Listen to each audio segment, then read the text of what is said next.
Good afternoon, everyone. So welcome to this next phase of the Indonesia Update Conference. So this is the point at which we turn over and start looking at greater detail at our particular focus, Digital Indonesia, with this first session on issues to do with government. We have three speakers.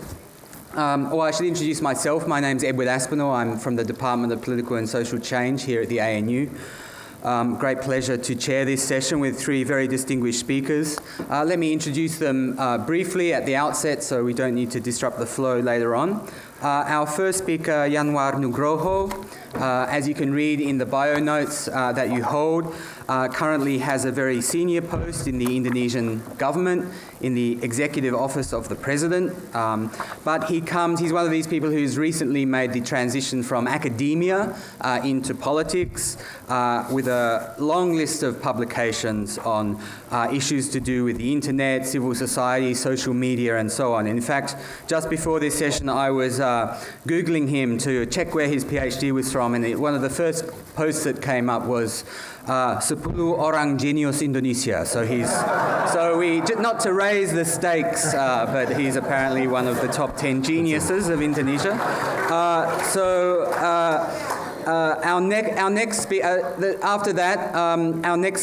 second speaker, Ainun Najib, unfortunately is not able to attend here in person.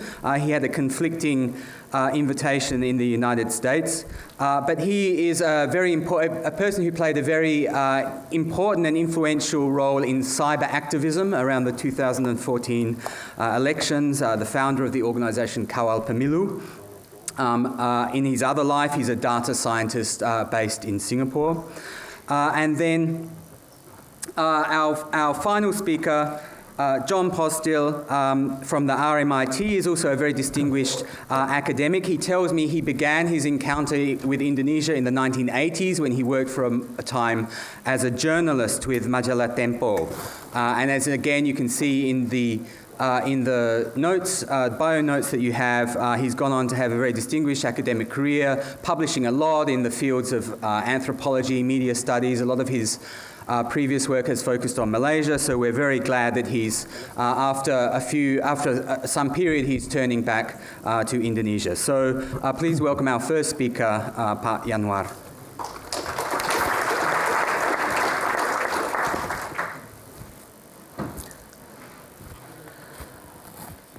Thank you, Ed.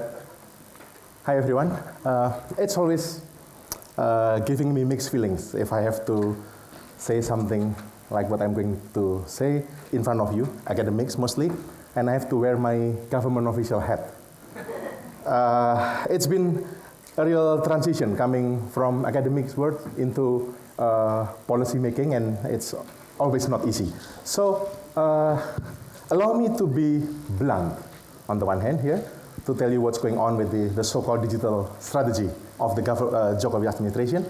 But also, perhaps I would spare some space for perhaps academic reflection. Because I think, as we heard from Eve this morning, that not all can be explained unless you are inside. So I don't know whether it is a blessing or it is a curse that I'm now inside the government. Let me start with this. You all know, and I try to put in one slide, basically it is about the service delivery in Indonesia. We have moved from the reform back in 1997 to today. Basically, we are moving from authoritative to more open decision-making processes. Whether it is good or not, whether the conditions are fulfilled or not, that's a different story. But this is the transition. We talk about the government system up to service delivery under the characterization of civil servant. We also know this. I pull this from some theoretical backgrounds. I have to sound academic, right? So I pull it from several literatures, how we can perhaps try to explain what's going on in Indonesia over the past few years, over basically after 1997. We have these options. Start a big bang, for example, or piecemeal approach, aim for support the elements, or strengthen the platform. And Indonesia has done basically has tried to do all of these things. Of course, with different outcomes. Sorry, Ed, how long do I have? 20 minutes, right? 20 minutes, yeah. 18 minutes to go. 18 minutes to go. Okay, great. So, if the challenge of any government is delivering quality public service, now we live in an era in which, as the previous speaker already mentioned, in which the technological information has characterized not only the dynamics of the society, but also how the government works. Let's look at some context here. One, this is digital media in Indonesia, latest data by January. You will see the internet users, you will see the penetration of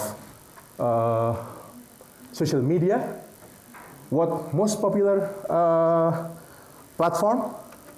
You look at the e-commerce. We also have the penetration of laptops, mobile phones. This is the context. If you talk about Indonesian citizens, of course, perhaps this is bias. Bias towards Java-centric, bias towards urban area, but this is the data. Some talk to me, especially after the first session, after Eve give the presentation, because apparently I'm the only government official at the senior level attending this conference, and then asking me whether it was true or not. Why Jokowi tried to, to keep his citra image in social media? Because of this. One explanation, of course. So when we talk about e-governance, more than just e-government, because when we talk about e-governance, it entails and it assumes two-way communications between the citizens and the service providers. We come up with some basic idea. It is about delivering services. It is about the use of ICT. And most importantly, it is about the improvement of the quality of services. This is Jokowi's priority. So what Pak Dede mentioned this morning, and Eve mentioned this morning, if you look at the newspaper, these are the government priority today. This is the magic number, 431 plus plus. 4 is food, energy, maritime, transportation infrastructure. 3, health, education, poverty reduction, and bureaucracy reform. In the first plenary cabinet meeting, Jokowi put 2 more, tourism and industry. People will start protesting. Where is human rights? Where is anti-corruption? Where is environment? They are here, in the category of others. Where is Eve? So some of your theses are confirmed here. This is the internal perspective. Yes, this is the priority of the government now. And when we talk about e-governance, do not forget this previous slide. The government would like to deliver this in a more quality manner. And when we talk about e-governance, my preliminary argument would be we need at least three frameworks. 1, regulatory frameworks. 2, institutional frameworks. And 3, accountability mechanism framework.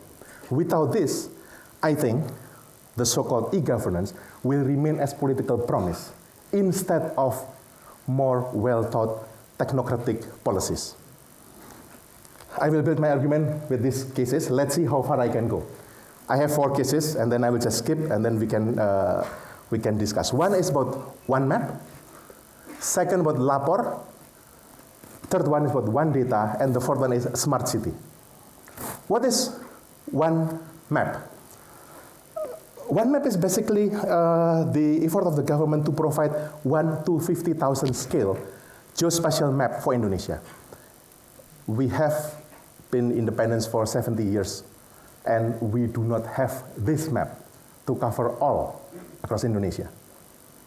So the aim is by 2019, we will have 85 thematic map and basic geospatial map 1 to 50,000, so that the development planning can be more accurate, so that conflicts, especially related to pertanahan, to land use, can be solved.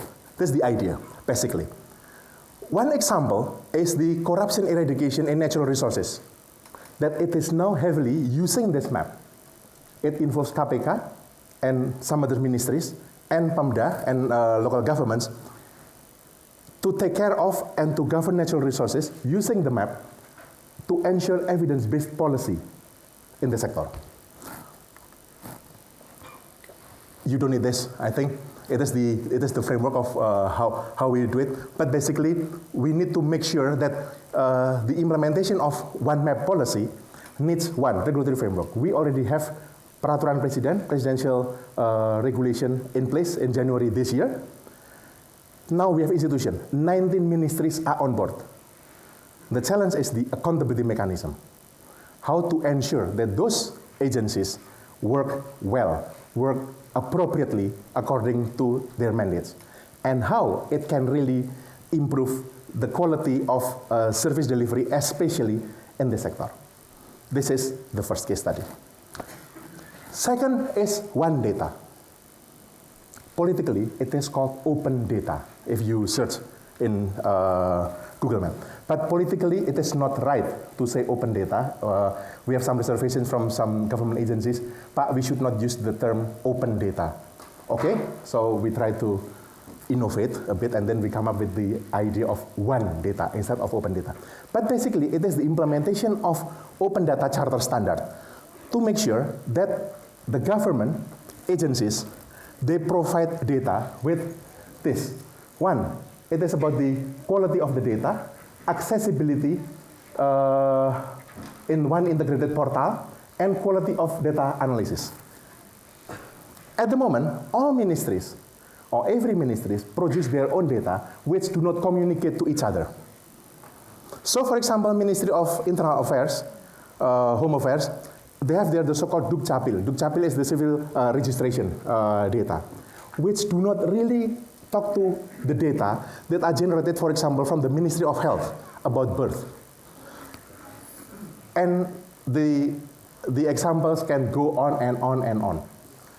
So we try to, if you are online now, go to data.id, data.go.id.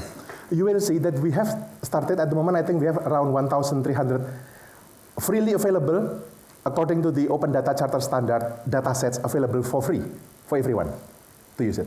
And we want to push that all government agencies will do this. Because it is important, especially because we are moving to big data. I think my colleague Diaz will talk a bit about this. But we are not ready as government. So this was the situation at the moment. This is what we are trying to do. At the moment, we are involving 31 government institutions. And this is what we want to have. I mean, now I have privilege as one of the Deputy Chief of Staff to push my colleagues in the ministries. At the moment, we have 7 ministries volunteering for this. We will have the presidential decree this year, and then they have to implement starting from next year. Don't ask me about the quality yet. At least they start. We have the reference. We encourage them to start. Without this, we are going nowhere. Well, this is the case of Ministry of Education. I think I just skip. You can go to the website. Basically, the Ministry of Education, as well as other ministries, they manage now to integrate their data under one portal, which is good. Now we need to make them up to the standard so that it is communicable with other ministries. Lapor, the third case. Lapor is the National Complaint Handling Mechanism. It was invented during Pak SBY at the time. At the time, I was already back to Indonesia after my term in the UK for some years. I returned to Indonesia 2012, helping Pak Kuntoro in UKP 4, the President's Delivery Unit for Monitoring and Development, for Development and Monitoring Oversight. And at the time, we started this Lapor initiative. Now Lapor has been adopted as National Complaint Handling Mechanisms, the so-called SP4N, Sistem Pengaduan Pelayanan Publik Nasional, National Complaint Handling Mechanism on Service Delivery. With this, Lapor is integrated. It links 100 government agencies, 48 local governments, 90 state-owned enterprise, and 130 embassies, including here, one in Canberra. There are some cases that we managed to deal with some success story of lapor. For example, this one in Solo. Just commoner, they, Fakul Imran, the name, complaining about the land document, and then it was in lapor, and then they checked and they responded and how it is solved. Basically, all ministries who use lapor has to agree that they have 3 working days to to verify, and 5 working days to respond. Whether the response would be, okay Pak, baik, kami akan tindak lanjuti. Okay, we will take care of this, we will follow this up. And there is a service standard now. In the case they cannot deal with this, the problem will be escalated. So there are some stories about the fraud in this agency. So it is providing whistleblower platform for them to do reform. And last case study, how long I have? 5, 3? 7 minutes. So I'm doing better than I thought. Okay, smart city. Those cities, they are, I would say, they step forward to let themselves being in the radar for networking reforms. So Indonesia, okay, let me give you the context. In 2011, Indonesia joined with other 7 countries, started the so-called Open Government Partnership movement. The movement has now grown from 8 countries, now 70 countries in the world, after 5 years. One of the idea of open government is networking the reformers within the government, with the aim of improving public service delivery through the use of ICT. How? Promoting openness, transparency, promoting innovation within the government services. So they work closely with civil society. It is not easy to get buy-ins from those regions or major. We have some cities, we have some kabupaten, kota, who heavily apply the so-called smart city approach. What is smart city? Of course, you can get some references, but basically smart city is putting government services online that the citizens can access, they can make use of it, they can benefit from it, they can complain if there are problems, and they can communicate with decision-making, with the decision makers. So, for example, with Jakarta Smart City, for example, this is how Jakarta Smart City works. They have open governance already. They have system integration. So they have portal, development planning, public consultation. They use open data. They implement Clue applications. Wherever you are, you can connect to the nearest public service point, service provider basically, and that ensuring that citizens are participating in the whole process. This is what's going on with Jakarta. So we can see that complaint resolution dramatically decreasing, number of data set is increasing, and co-creation showing how economic impact is there. It's the case of Jakarta. We have another case of Bojonegoro. Bojonegoro is now selected as one of 15 municipals in the world, not Indonesia, one of 15 municipals in the world as open government model. As we speak, the region is now in Washington, D.C. to present this, Kang Yoto. In Indonesia, we, at the time, the candidates was Jakarta, Aceh, and Bojonegoro. And Bojonegoro won. It's not us who assessed. It was from the OGB support unit. And you can see how it works, how the transformation happens. But you need commitment, of course, from your leader. So, some reflections. I think, well, someone will talk about Gojek, so I will skip this part, of course. But it is just some reflection here. One, we have seen very interesting statistics about Indonesia. You have seen the context, you have heard some stories. But what we can see is that citizens are innovating. I think one important transformation with this is that they are not just passive citizens, but they have become more concerned citizens. This is one. Second, the key success factors when we talk about about e-governance is we need this fundamental bureaucratic reform. Without this, it's just a dream. Second, openness to harness public participation. It is key. It is a must.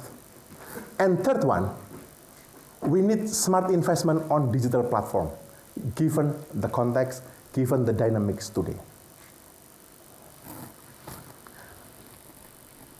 This is some other lesson learned from other countries, if you're interested. But basically here, e-governance should not be on its own.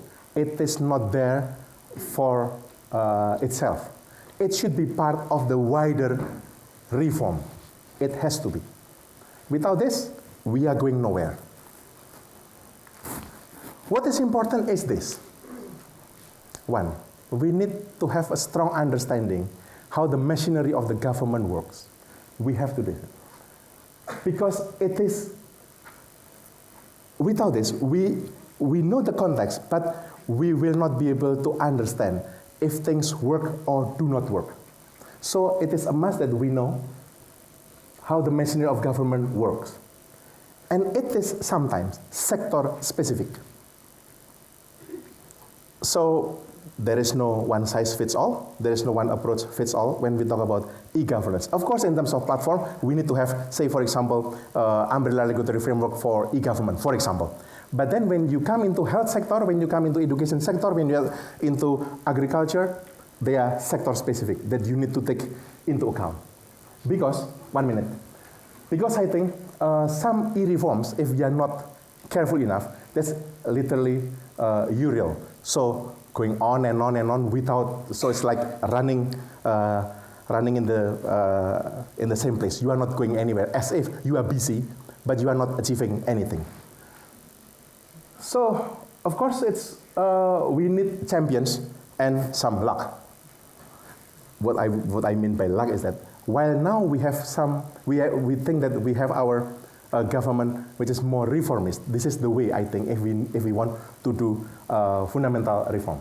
This is my last slide.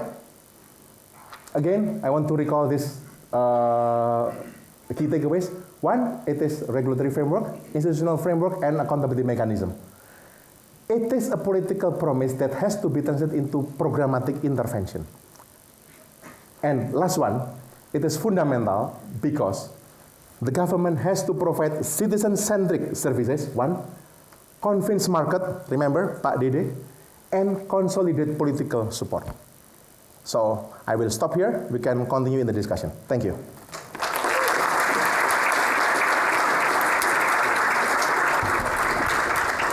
All right, thanks very much. We'll now move quickly to the short video from Ainun Najib. So I'm sure many of you have questions. Please just hold them to the end of the session.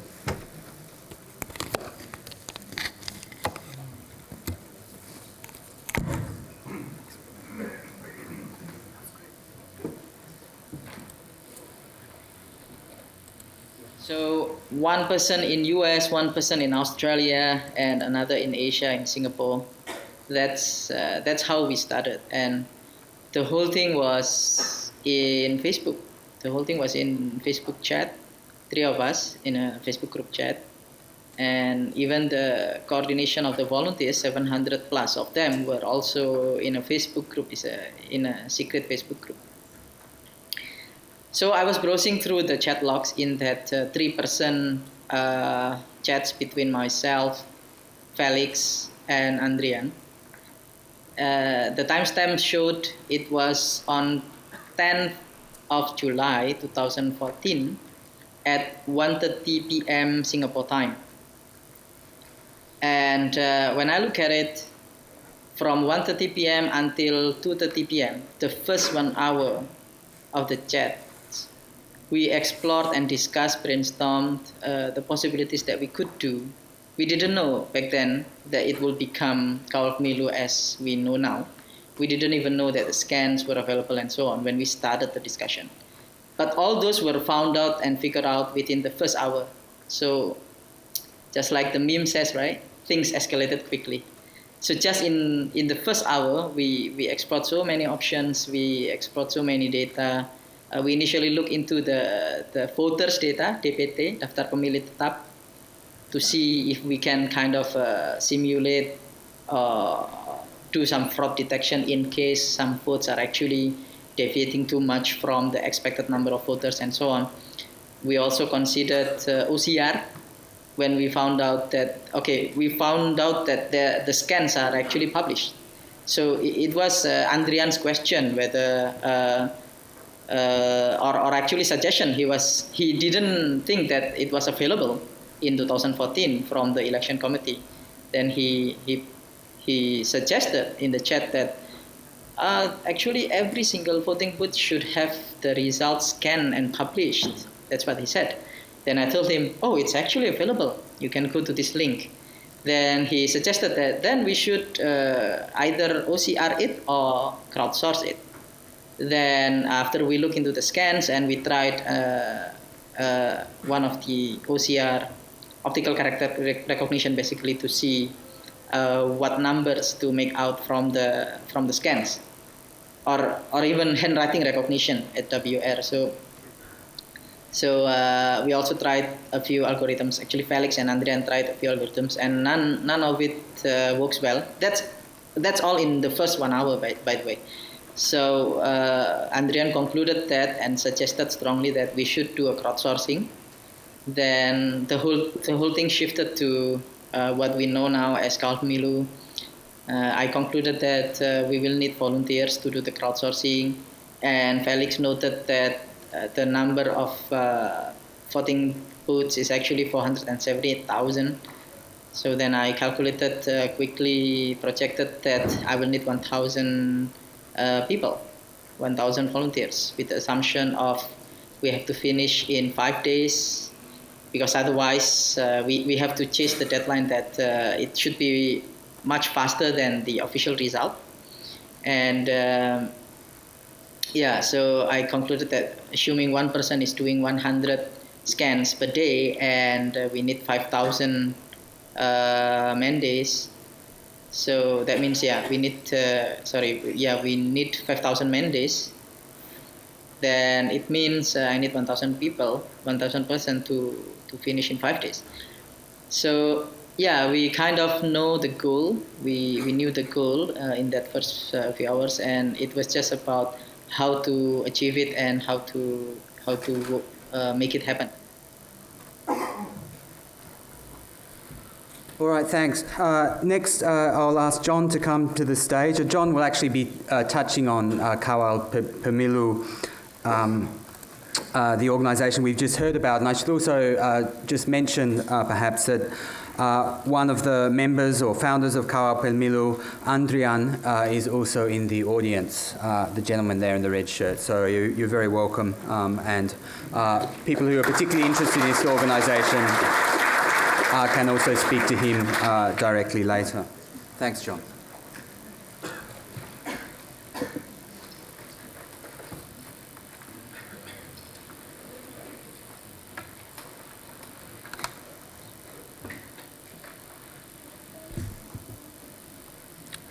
Hello everyone, it's great to be here. I'll try and compress my paper into 20 minutes. The title is Digital Indonesia in Comparison. It's a paper co-authored with my colleague at ISI Jogja, Kurniawan Saputro. And if I use the term I mean the two of us when I discuss the work in progress. Right, so many of you will probably remember an interview that the British comedian John Oliver held with Snowden, with the famous NSA whistleblower Edward Snowden last year, in which John Oliver interrupted Snowden as Snowden was trying to explain the complexities of America's mass digital surveillance program, And Oliver said something, I can't do an Oliver impersonation, but he said something along the lines of, oh, you see, this is the whole problem. I glaze over. It's like the IT guy comes into your office and you go, oh, shit, don't teach me anything. I don't want to learn. You smell like canned soup. Now, this example is obviously, he's exaggerating a little, but he's capturing something that is, I think, essential to what's happening to the digital freedom space, which is that it's difficult to explain highly technical legal matters to broader publics. As researchers, those of us who come from, in my case, an anthropological background, it's not always easy to deal with technical legal issues. So this interview got me thinking about how do digital freedom activists manage to convey these complex ideas to diverse publics.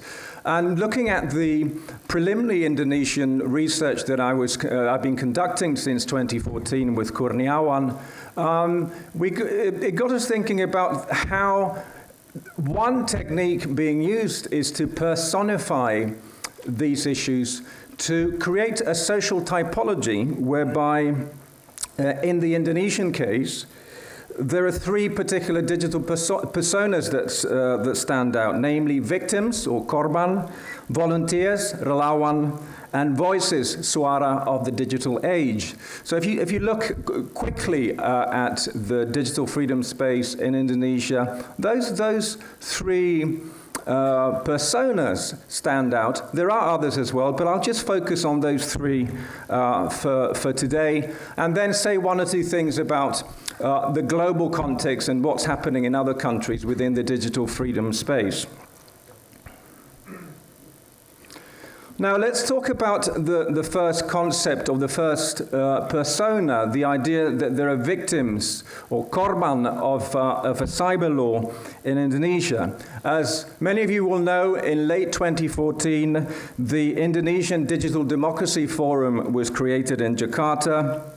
And its aim was to help the ongoing democratization of Indonesia with the aid of digital tools, practices, and infrastructures. The forum has engaged with a variety of civil society actors who urgently require a greater understanding of the digital media environment, including, for example, LGBT activists whose websites have been shut down for being pornographic, in inverted commas, or civic-minded lawyers who are concerned about the abuse of the law number 11 of 2008, the Electronic Information and Transactions Law, Undang-Undang ITE, which we'll call ITE law for short, usually by powerful people filing lawsuits against ordinary citizens for allegedly defaming them on social media.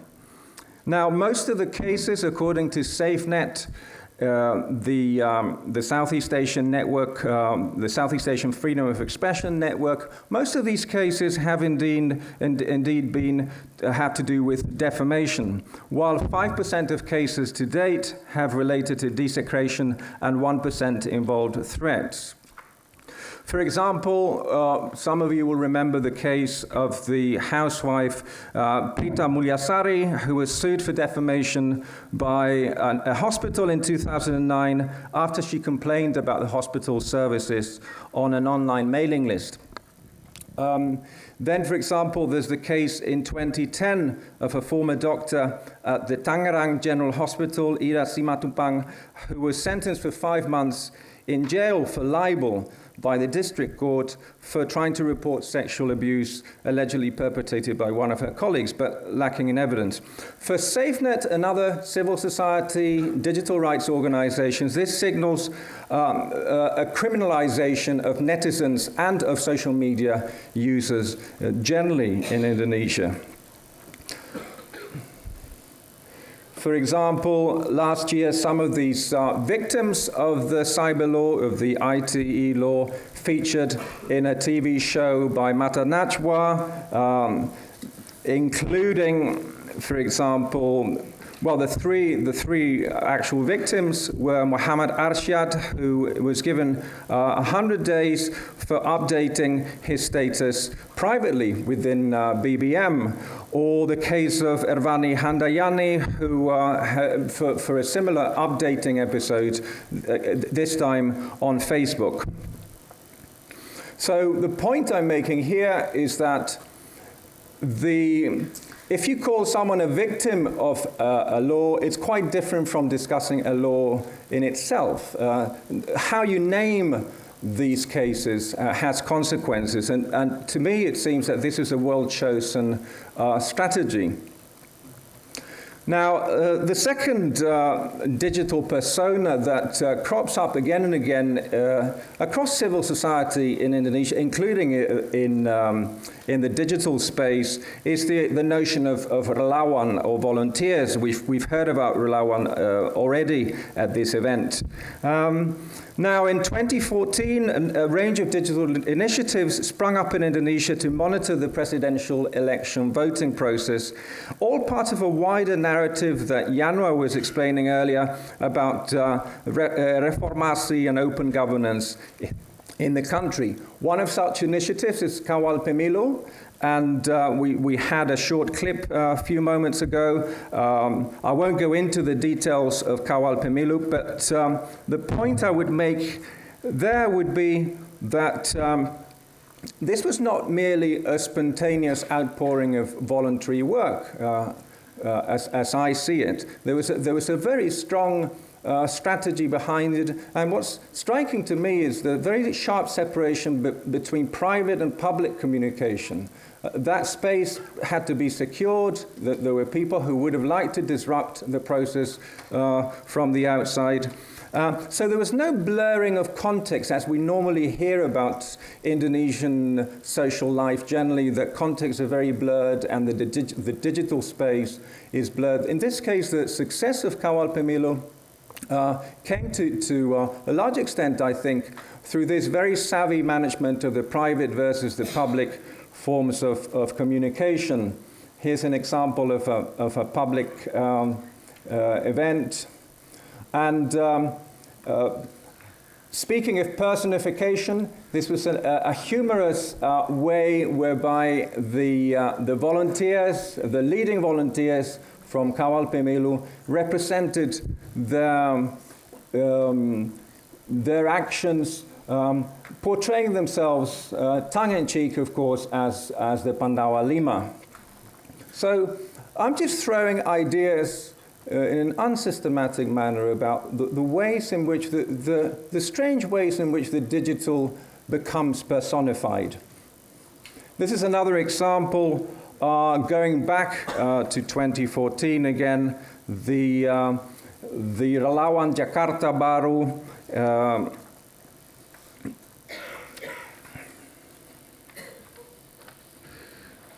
Now, this was supporters of the Jokowi Basuki campaign in Jakarta, who ran a campaign in which they were supported both by political parties and also by non-party affiliated volunteers. The campaign received enthusiastic and a vast response from the population. A lot of people volunteered.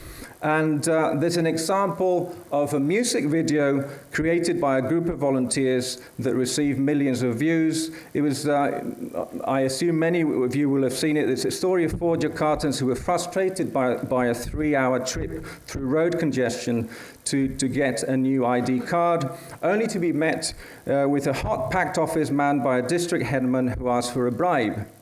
In the video, these young Jakartans epitomized and embodied those who would become Jakarta Baru volunteers, young, non-party affiliated members concerned with public service deliveries more perhaps than with political process.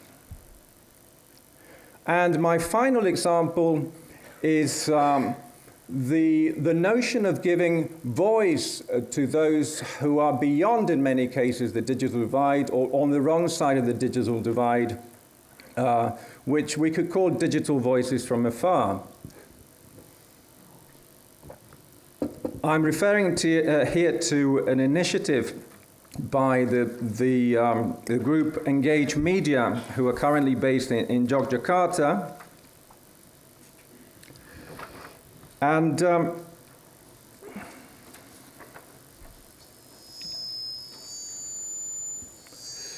this project, Papuan Voices, is a combination of empowerment and production. What they're doing is that they're collaborating with church groups and others in parts of Papua to teach Papuan activists new video production and distribution skills.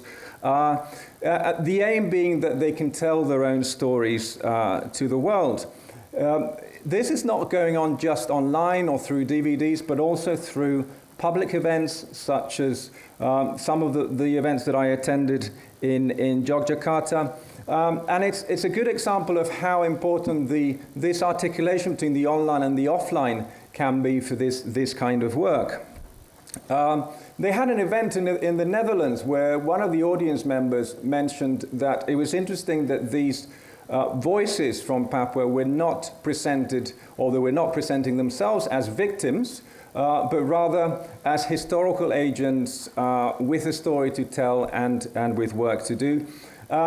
In fact, the framing of the project has not been around the pro-independence movement. It's been around what's behind the conflict, everyday conflicts, an indirect way of addressing many of the issues facing people in Papua. That's an example from the website.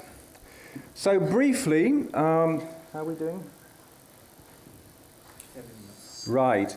Let's try and take this briefly within, beyond digital Indonesia. How do these attempts at translating complex digital issues, how are these taking place in other parts of the world? What's the connection between what's happening in Indonesia and across the region, across Southeast Asia and beyond? But I think it's important to remember that we should never understand these initiatives in isolation. They're part of a global digital freedom movement, a very heterogeneous, dispersed digital freedom movement led by initiatives such as WikiLeaks, Anonymous, Wikimedia, Global Voices, and many others. This rapidly evolving movement, which I think really took off round about 2010, 2011, brings together tech-minded activists from around the world who are working on issues such as equal internet access, mass surveillance, online censorship, intellectual property, and related issues. To give you an example from another site in the region, in March 2015, I was fortunate enough to attend a conference in Manila, the Digital Rights Conference in Manila. This is a really interesting event. It was a meeting of Silicon Valley techno-libertarians, if you like, with civil society from the region, from across Southeast Asia and other Asia-Pacific countries. And it was sponsored by Microsoft, by Facebook, and other major Silicon Valley corporations. As someone, Aral Balkan commented online around about that time, he said it's a bit like organizing a healthy eating event being sponsored by Coca-Cola and McDonald's. So there are lots of paradoxes, contradictions going on within the digital freedom space. And I'd like to mention just one from that event, just one issue to think about further. Before the event proper, we had one of the WikiLeaks members, Jacob Appelbaum, talked about his history of problems with the US government. He's a US national who had to move outside, who relocated to Berlin. And in interviews, he's often stated that living in Germany gave him a sense of relief from US surveillance. And his connections to Snowden, etc., make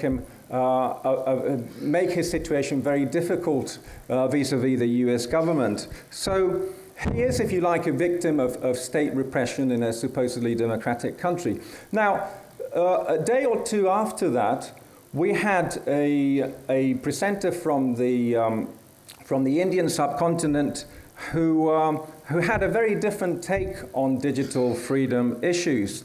She was, her point was that internet libertarians may not like the word protection, but in many countries in the global south, what civil society activists and the population at large need is more state protection, namely from fanatical mobs, rather than less state protection. She told us that people should not be beholden to the beards. That was her expression. We should not be beholden to the beards, which to me is a very interesting idea. Again, a way of personifying, a way of capturing what is at stake in this case.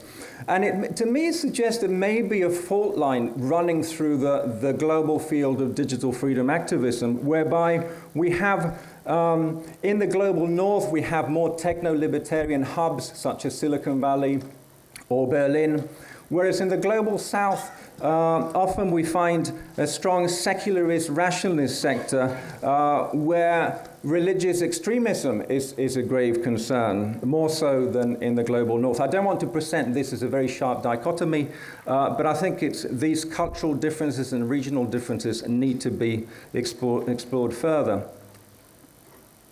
Now, a quick example from Malaysia, where I have done quite a bit of research in the past, and I'm now hoping to go back to do a comparative study between Malaysia and Indonesia from next year onwards. Now, there are strong similarities at the moment with what's going on in Malaysia and Indonesia in the victim side of things, in people on the wrong side of these cyber laws. In the case of Malaysia, we have seen, again since 2008, which is when the ITE law was introduced in Indonesia. So around about the same time, we've seen that the Malaysian government has increasingly turned its attention to regulating the internet as a means of stifling dissent. I won't go into the details there, but we can talk about them later. Of particular concern to activists from the Net Merdeka coalition is the Communications and Multimedia Act. And there are some examples of victims, but my impression, early impression, is that it's not quite as organized around the notion of a victim of the cyber law as it is in the case of this idea of the Korban Undang-Undang ITE. But it's early days for my research there. And a final example from my own country of origin, Spain, where I conducted fieldwork starting in 2010, 2011 into these same issues of digital freedom.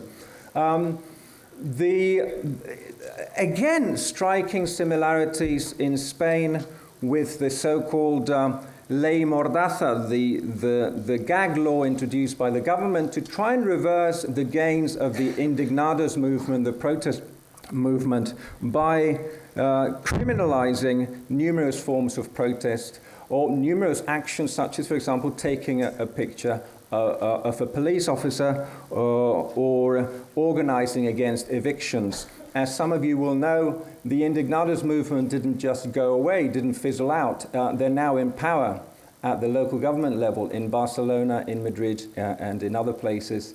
And it's very much a techno-political process whereby those digital freedom activists that I've been talking about join forces with less tech-minded people to actually take power at local government level across Spain.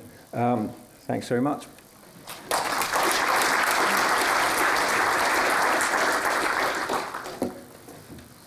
Thanks to both of our speakers for keeping to time so closely. So we do have a few minutes left for questions and answers, but only a few. So I will ask people who wish to ask a question just to ask a single question and to express it as succinctly as you can. I'm going to look right to the back to start with, but no one has their hands up right there. So Professor Hal Hill. And then...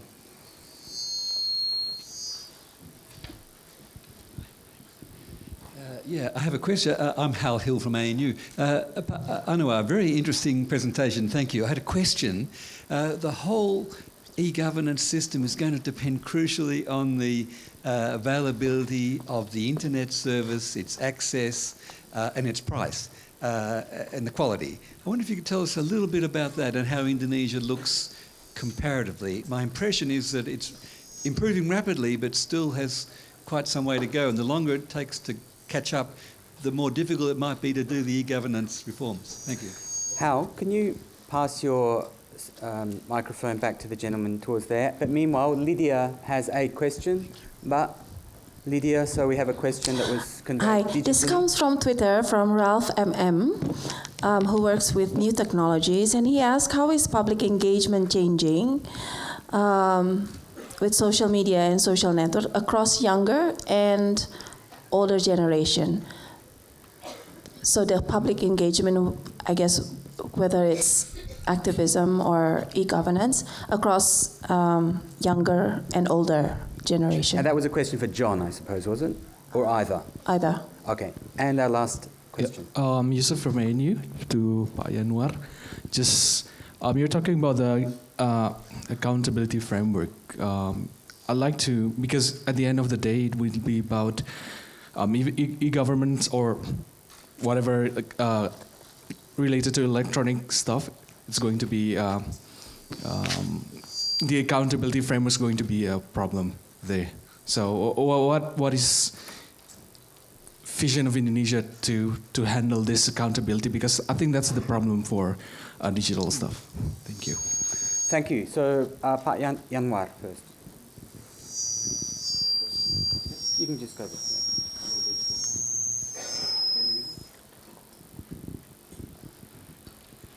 Okay. Thank you. 3 questions. One about internet infrastructure. Yes, Pak. I think Pak Ono will touch upon this issue in more detail. But what I can say, for example, the project that was started back in 1990, mid of 1990s, under Suharto at the time, it was the so-called Palapa Ring, was for many years neglected. As a result, we were not connected as an island, I mean as an archipelago. So the current Minister of Communication has put plan, and now it is progressing very well. The target is by end of 2018, the Palapa Ring is completed. So the last part of this ring was started last year, and the time frame was that end of 2018, we will have the fiber optics backbones. That's right. Of course, the availability of internet infrastructure will play most significant role, I think, in all of this story, all of this storyline or scenario. And I think the government realizes how it is important to make sure that internet infrastructure is available. The challenge now, I think, is not only availability but also affordability. And I think the private sector also plays some role. Indonesia, well, I think you have read in the newspaper, for example, how, for example, the Facebook has tried to promote the so-called internet.org, for example, and then Google with the Google Balloon, for example, or the mobile technology. At the moment, I think the penetration of mobile phone is much higher compared to landlines. So there has been debates whether it is good or not.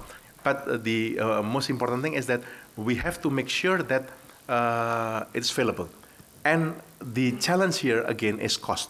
Again, is a price. So I think Pak Ono perhaps will be able to tell you more on this. So the answer is yes, it is important. Yes, the government has some plans.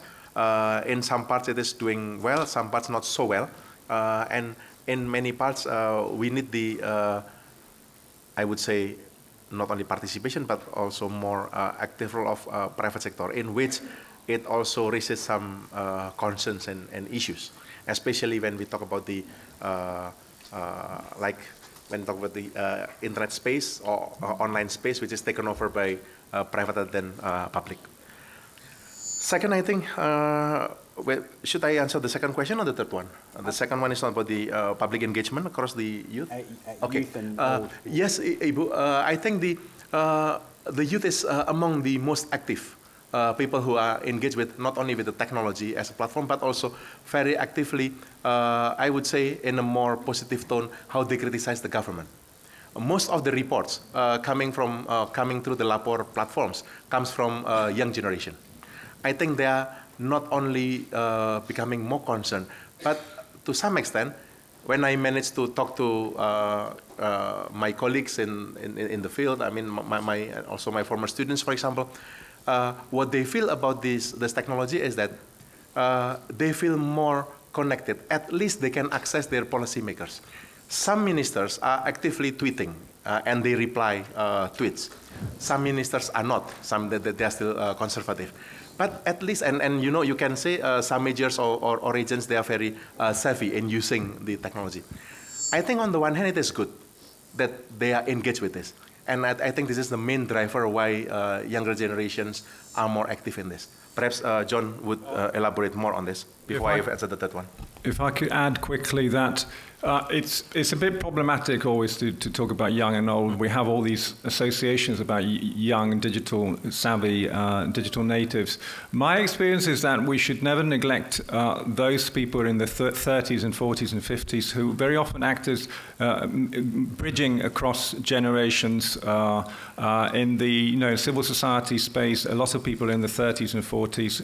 Again, it depends on how you define young, but it's a tricky one. What I would say is let's not simplify it too much between young and old. I agree with John. And then the last one on the accountability framework. What's the vision? Yes, this is the most challenging framework among the three.